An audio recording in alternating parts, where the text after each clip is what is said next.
My dad was one of the most handy persons I've ever known. He was both a mechanic, not a mechanic, a maintenance person, welder, could put anything together. And one of my favorite Christmas gifts was this um, little automobile. Now, this wasn't when back in the day when they had battery operated ones. These were just pedal type things that you could drive. But it was so cool. It was, like I said, it was probably my favorite thing to do outside. And so what I found out after some years afterwards is that what my dad had done was he noticed a neighbor of ours that was throwing away two different types of cars like this, where one the back end was messed up and one the front end was messed up. And like I said, my dad was this really wonderful welder, and he took those two and put them together as this beautiful, lovely Christmas gift for me. And it was the coolest thing to be.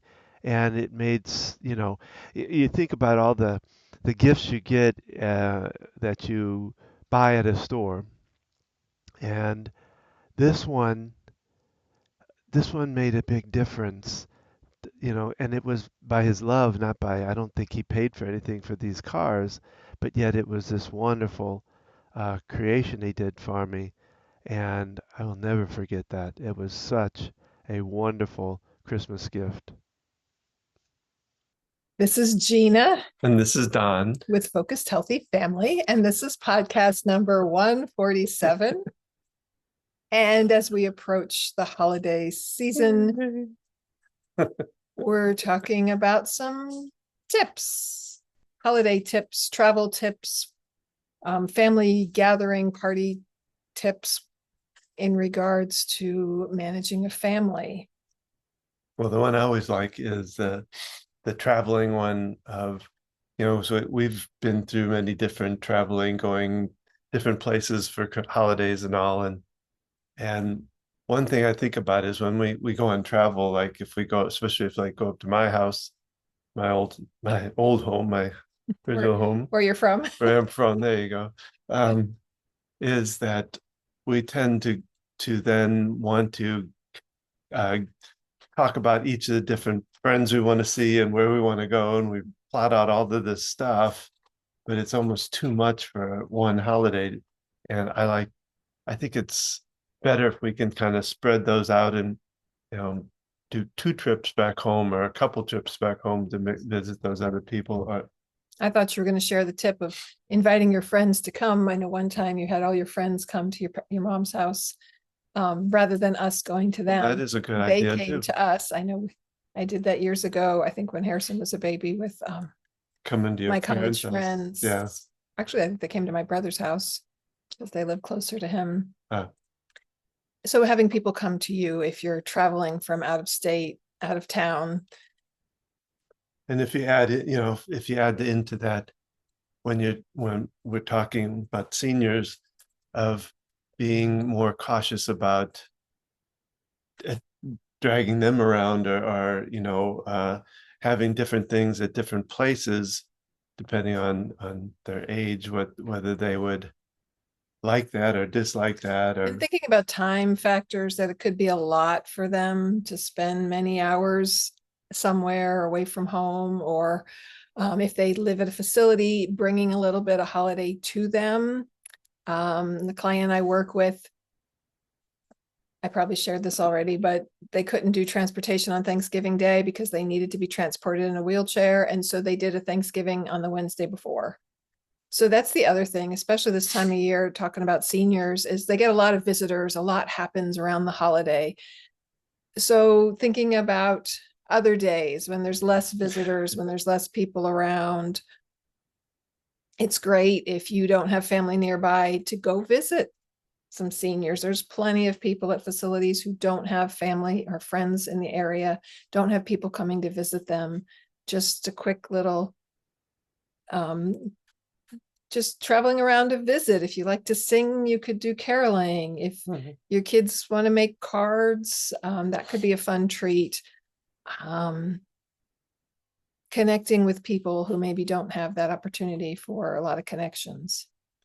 Well, and I also like to think about the food, especially, being now that I work with a naturopathic doctor, I start to learn about foods and how important it is, and to think about how to cut things in half, how to watch what you're eating, even during the holidays when, I this morning had to work with one of my patients, and in their in their program, they're cut back on a lot of things they can eat, like sugars and things like that.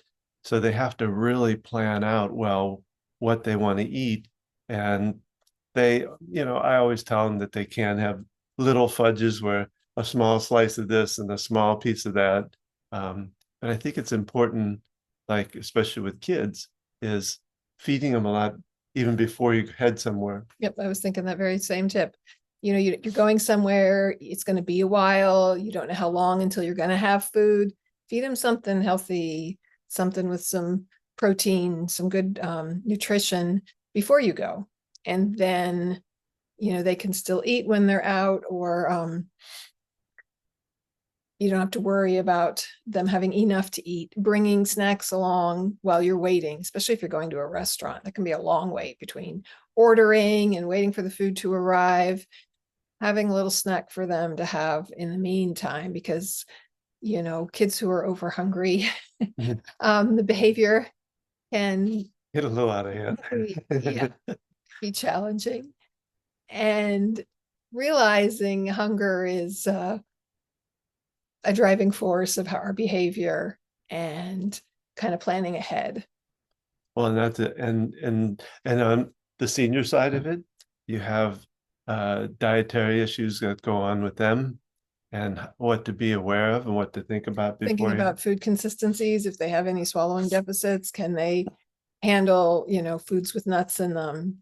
Do they have to have thickened liquids when they're drinking? What things can you do to accommodate them? My dad's last weeks, I was making him smoothies because they were thick and he had to be on thickened liquids, and he drank those up with delight.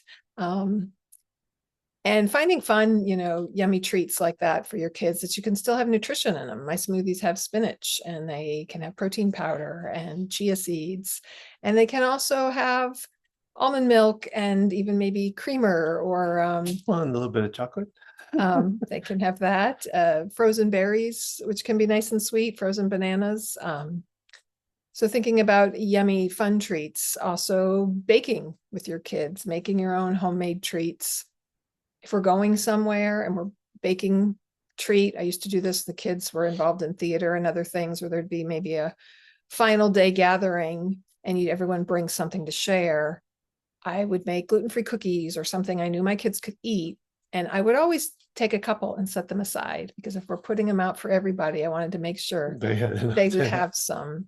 And that way you're sharing, you're participating in the activity, and you're making sure your kids get something that meets their dietary needs if they have special restrictions.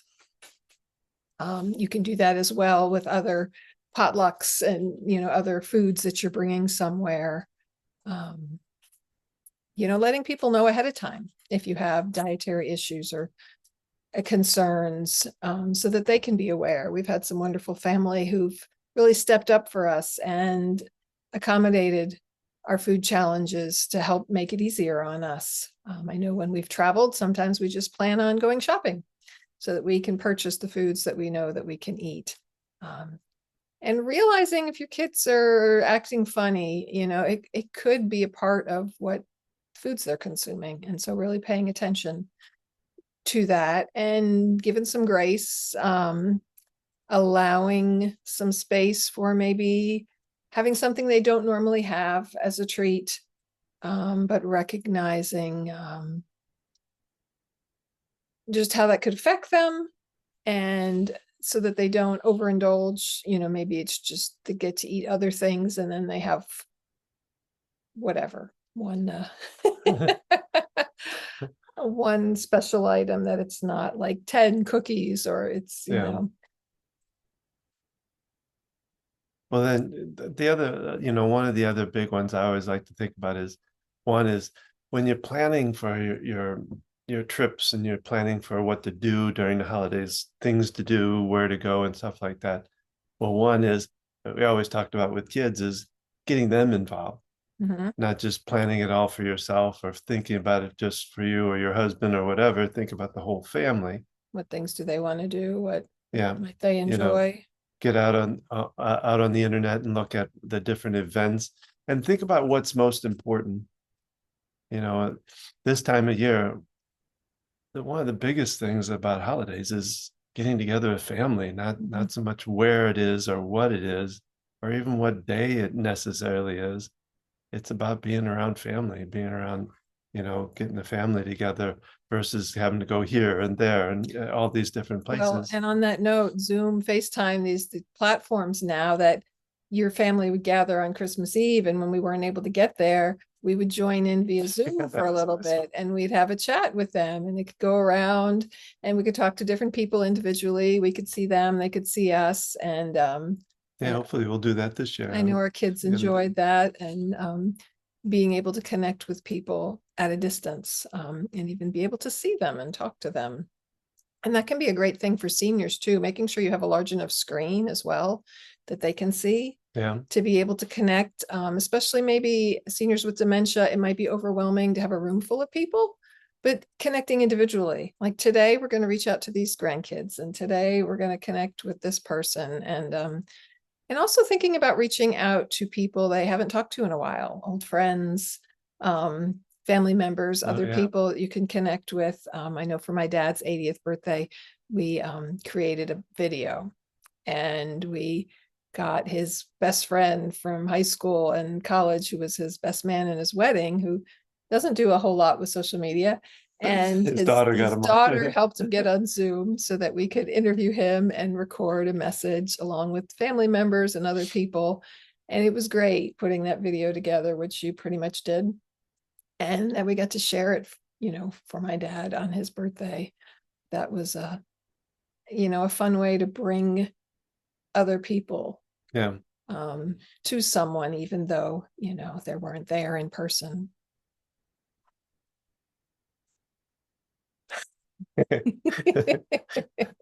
So what other tips? Go to look at holiday lights can be a fun Oh, yeah. adventure. And now you can go online and look up houses that have fun holiday lights. There's places you can go and pay to drive around and see lights. There's also we used to go to Christmas Eve service and then would go driving around looking at holiday lights. And this was before you could easily locate things. Remember those?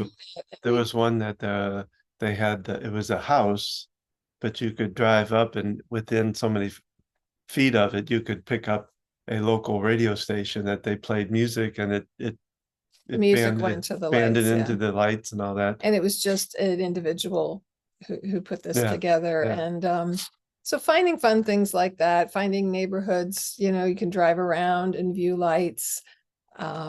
Different communities and places will have different light displays. The zoo, if you have a zoo near you, we used to go down to the Riverbank Zoo in Columbia, South Carolina, and you walked through, which was really kind of fun. Yeah, that's and typically the weather wasn't too bad. And when the kids were little, we walked around and you could see the animals, and there were lights and different decorations all around the zoo. And it was a fun little adventure. And if you have a very precocious, quirky child, they would be looking for all the plugs and the lights where they were connected. Memories of the past. And thinking about traditions that you might not think about.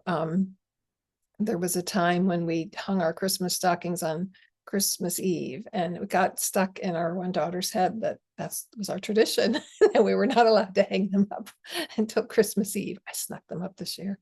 But things that might be important to them that you might not think about.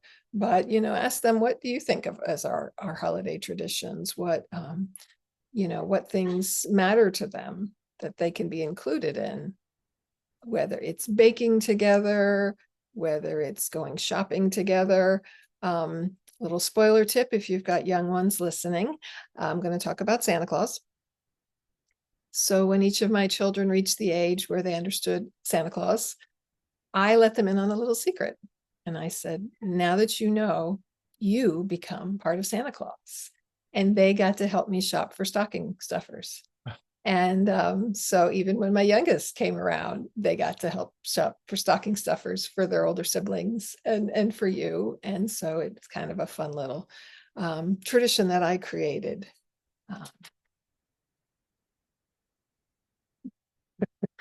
So what holiday traditions do you have? What new traditions? Maybe you've had some really challenging holiday seasons.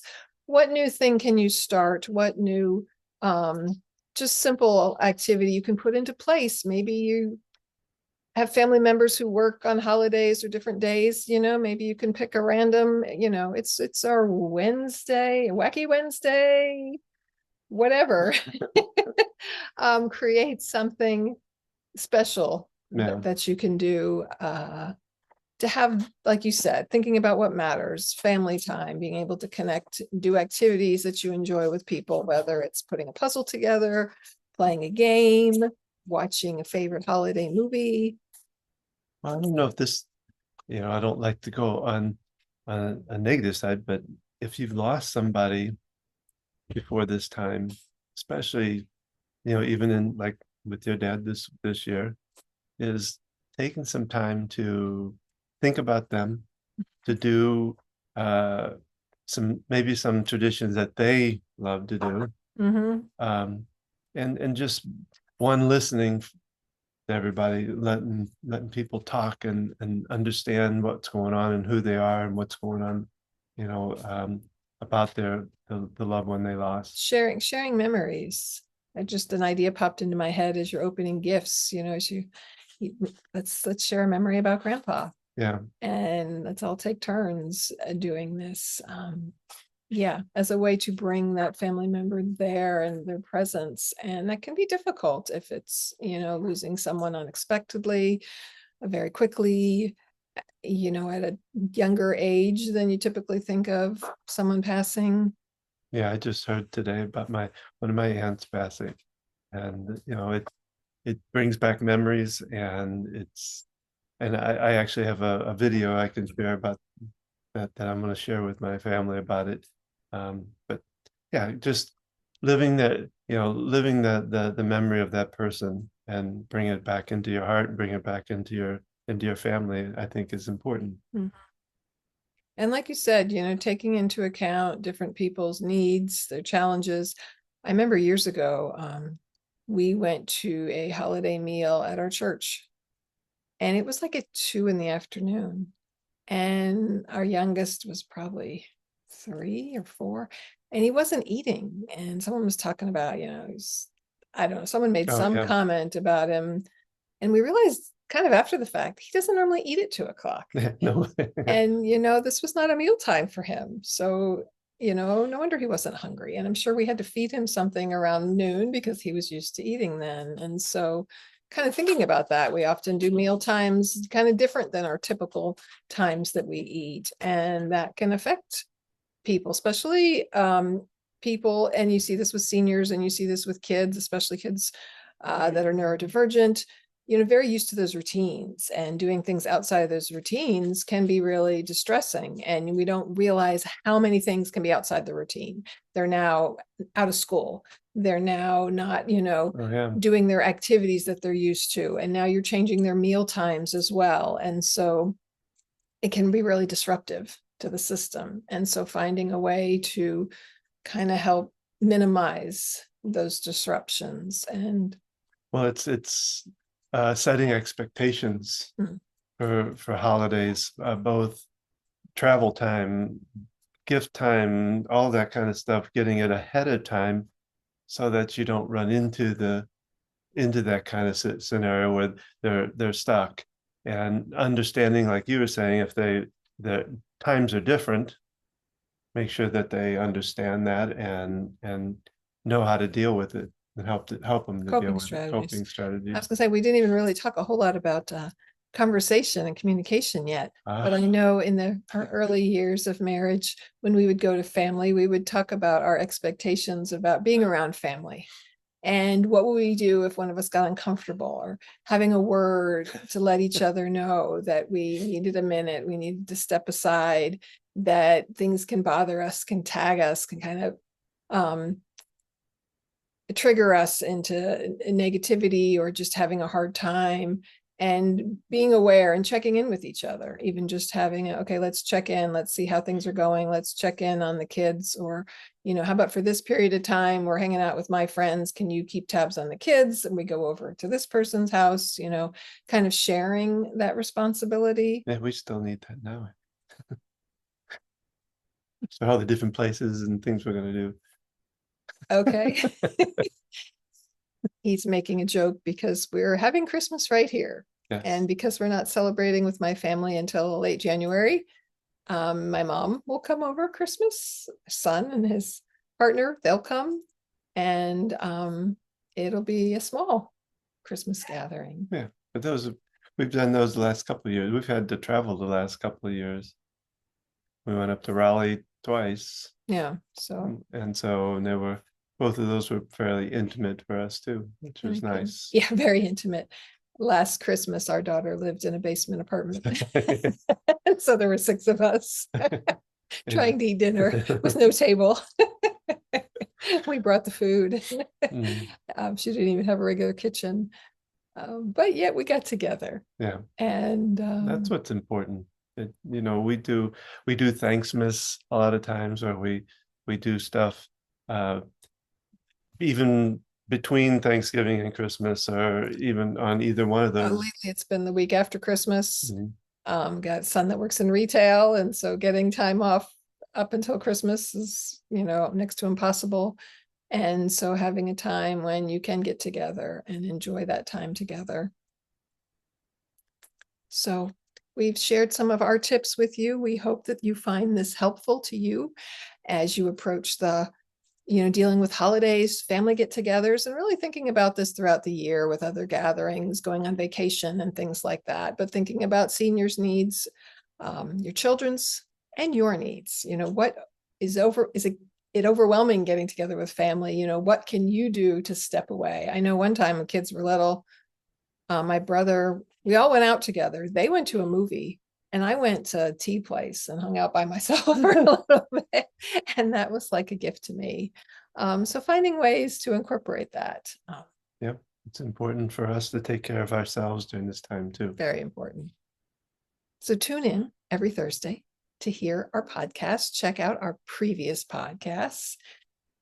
Check out at focushealthyfamily.com, and you can find all the information there for us.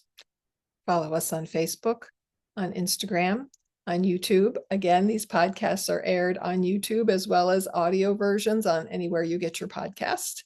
We'd love to hear from you. We'd love you to share with other people. Tell us what you've enjoyed hearing. Tell us what you want to hear more of, what's been helpful to you. And reach out to us if you want to seek our resources and ways that we can help you. Between Ask the OT and ways that I can help you navigate caring for a senior, and working on your own emotional toolkit, doing tapping with Don. Yeah, I do it about twice a month. I'll do each month. I'll do a session where we tap as a group, free, and like I said, can help bring down that anxiety that might be happening for you, even if it's not Christmas. It can be anything. And whatever holidays you celebrate, we wish you happy holidays. Yes. And look forward to seeing you again. And remember, Go ahead. how we speak to our children and our loved one shapes their future and ours.